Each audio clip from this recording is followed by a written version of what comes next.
مسكيد الرا أمة هرجاسو قيستي سبب كهنتاني قوتشا سوخني ساغن الرا إفيقدو وبليين قيقة مسلمة سلامتا هندقني بسم الله الرحمن الرحيم الحمد لله رب العالمين والصلاة والسلام على أشرف الأنبياء والمرسلين نبينا وحبيبنا وقدوتنا وقرة أعيننا محمد الأمين وعلى آله وأصحابه والتابعين ومن تبعهم بإحسان إلى يوم الدين. أحبتي في الله، قبل كل شيء أريد أن أحييكم بتحية الإسلام وهي تحية أهل الجنة دار السلام وهاهي. السلام عليكم ورحمة الله وبركاته.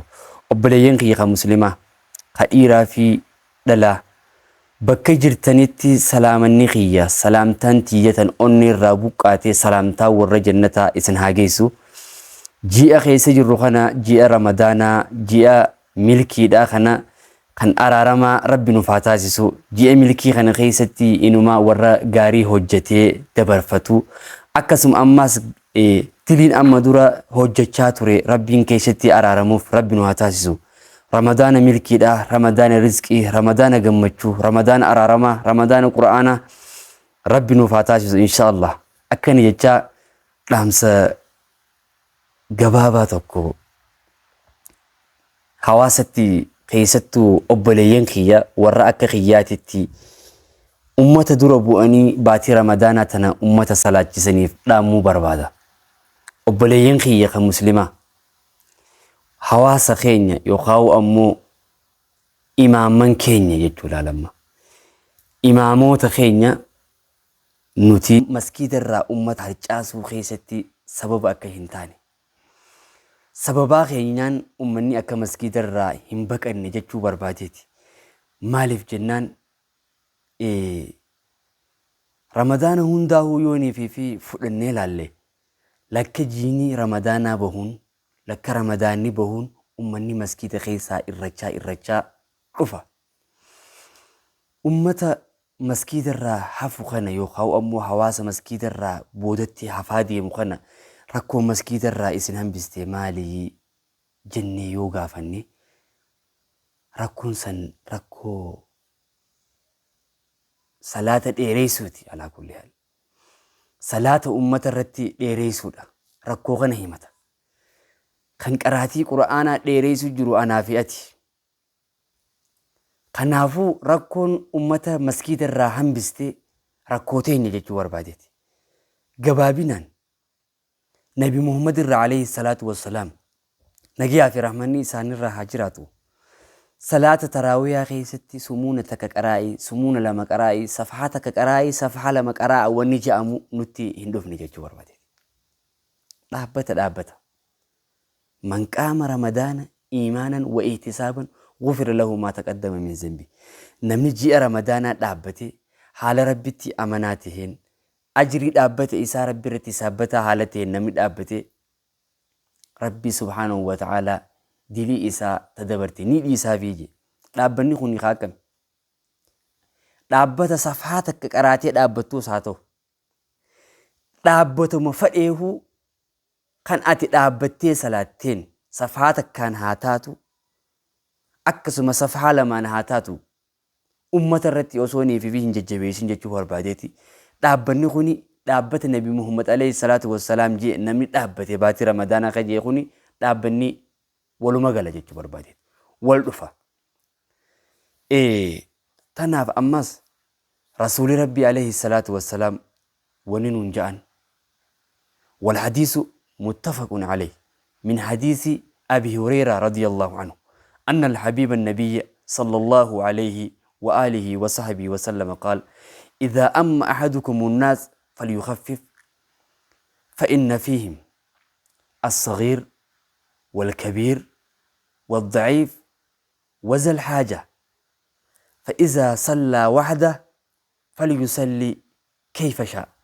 أكن نجان نبي محمد عليه الصلاة والسلام تكون كيسا يروني في إمامته نمدور دابتي نمسلا جسو إمامة أمتها في إمامته صلاة فولدري أمتا دابتو أمتا صلاة فليخفف حلافزو هيجينا مرد مال قراتيس حلافزو akkasuma ammas rukuu'aa fi sujuudallee namarratti haa laaffisu. Laal rukuu'aa fi sujuudas namarratti haa laaffisu. Namarratti haa salphisu. Eegaa jilba qabatte subhaana rabbiyal aziimii taramee qe'ettee hanga ummanni rukuu'arraa gama lafaatitti gajjigu gakkufu inumaa sujuuda gizee buutus hanga ummanni sujuuda keessa shilim jiru hirriba kutu takka nama godhuunis hin barbaachisu. Namarratti haa laaffisu qaraatii quraanaa hiji. Maaliif jennaan nabiin alayhi salaatu wassalaam xiqqaa ijoollee xixiqqootu as keessa jiraaje.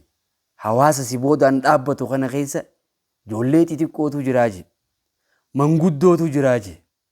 Waddaciif nama gubbaa laaltu fayyaadhaa keessi isaa dhukkubsataati jiraaje.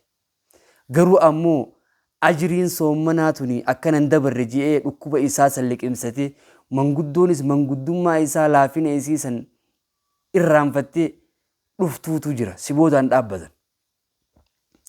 Akkasuma ammas wazal haajaa kan haajaa qabu imaltuu karaa deemtu faa tan dhuftee maskiita kanatti bira hin dabru hayya dhufee salaatee ajirii kan arkadhee dabruun qaba ka je'ee imaltuu jarjaraatirra ka jiru dhufee si boodaan Allahu akbar jee hidhate.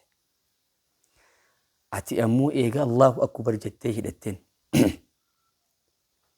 hangaan ansi gadhiisutti meesiin namaa na boodaa gallakkisi jechuun fakkaata dhaabbinni anaafeti dhaabbannee jirru kun. Namarratti haa laaffisu manguddootu inu boodaan dhaabbachuu jira. Xiqqashoo takka yoonii fi ibaadaa isaanii keessatti ummanni kun hifannaa fidate. Qalbii isaanii keessa hifannaan dhufte. Ibaadaa isaanii ka irraa balleessuudhaaf sababa ta'e anaa fi atii beekadhu. Warra eega dhaabbate gadi hin godhanne. Eega rukuu'a bu'e rukuu'arraa ol hin godhanne. Sujuudarraa gariin faan ka sujuuda gizeenii fi gabbu'e dhiiroo gurbaan kuni ilaa qiyaamu saa'aadha hin agarree ilaa hanga qiyaamaan dhaabbattuutitti gurbaan kun sujuuduu deema. Ja'amee kan yaadamuutu jira. Maali ol godhachuu hin deemu. فإذا صلى وحده فليصلي كيف شاء.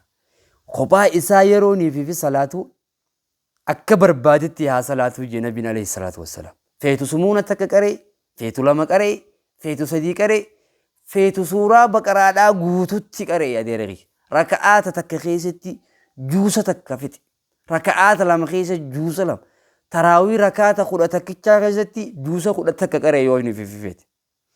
لكن أمونتي فالله غناتي تاني يروني في خبا خيم يسالان أكفينو سالان مالين إن آتينا الآن سالان ليلي جيس صلاة خباني جيس صلاة في بيتامي سورة غمي تكراتا يرو أمتان سالان أمو أكا هواسني فلوتي ميتي أكاتا نوتي إتي صلاة جرو دنديتي تينير ردابتشو أسو هنتين دنديتي هواساتي ردابني نما صلاة سورة كامنا nama dura dhaabbachuudha qabna jechuu barbaadeeti. Kophaa keessan gizeenii fi salaatu hoggu kophaa isaa salaatu nabiin alayhi salaatu wassalaam akka fedhetti haa salaatu hiji akka feetetti salaati. Bakka ittiin jabduun gaa ammas bakka witiriiti. Gizeenii fi du'aayii godhan.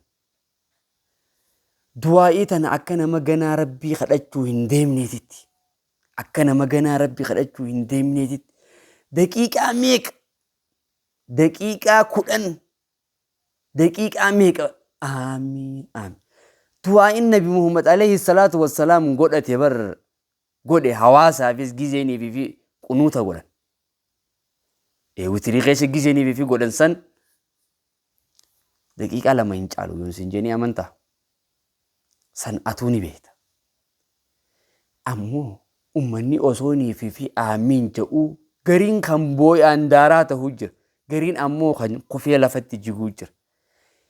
Ani wanniin ayyaadu, wanniin ja'u gizee faa dhiiroo sheektichi nu dura dhaabbachuu jiru kun yookiin imaamtichi nu dura dhaabbachuu jiru kun ummata boo'uu jiru kana sodaa rabbiitiif akka waan boo'uu jiranii seheeti du'aa'ii tan akkanitti itti fufa. warra kufee jigu jiru kana warra aamin osoo jedhuu lafatti jige kana sodaan rabbii waan kufitte itti fakkaata hangaan jedhu takka ayyaad dhiiroo namni kufee kun dadhabbiif kufamoo kaboo jiru kun dadhabbiif boo'u jira illaa man rahima rabbuka nama rabbiin kee rahmata godheef malee ka dadhabbiidhaaf boo'u jiru jira dhaabbata ati itti dheereessite kanaaf si boodaa gallakkifachuunis hin taatuuf je'ee si boodaan dhaabba gariin ka kufuu jira dubartii ulfa garaa qabdu si boodaan salaata manguddoo dadhabdee si boodaan salaata dhukkubsataa si boodaan dhufee salaata ijoollee si boodaan salaatu jira yaa habiibii akkasuma ammaas ka imaltuu deemuutu nu booda dhaabbatee salaatu jira adaraa nama haa eeggannu jechuu barbaadeeti maskiida irraa ummata harcaasuu irratti akka sababa hin taane of eeggannoo cimsuudha qabna jechuu barbaadeeti waan hin dubbadhe tana nama hunda duraahu anuma kanaahu ka itti dalagu rabbi na haa godhu haasawa kiyya keessatti yoon dogongoree lubbuu tiyyaa fi sheexanarraahi yoon haqa qunname rabbirraahi hawaasa keenya bakka kana akka malee itti haayaannu cimsinee itti haayaannu jechuu barbaadeeti araarama rabbiitirraa akka nama hin harcaafne khayrii baatii ramadaanaatirraa akka nama hin harcaafne sababaa keenyaan akka namni hin harcaane witiriidhaas gizeenii fi goonu du'aayii gise goonu hanga muraasa takka godhuudha qabna akkasuma ammaas qaraatii quraanaatis akkasumatti akka bareedaadhaatti qara'uu qabna akka ummata irratti hin ulfaanne qara'uu qabna jechuun dhaamsa kiyya wassalaamu alaikum warahmatullaahi wabarakaatuh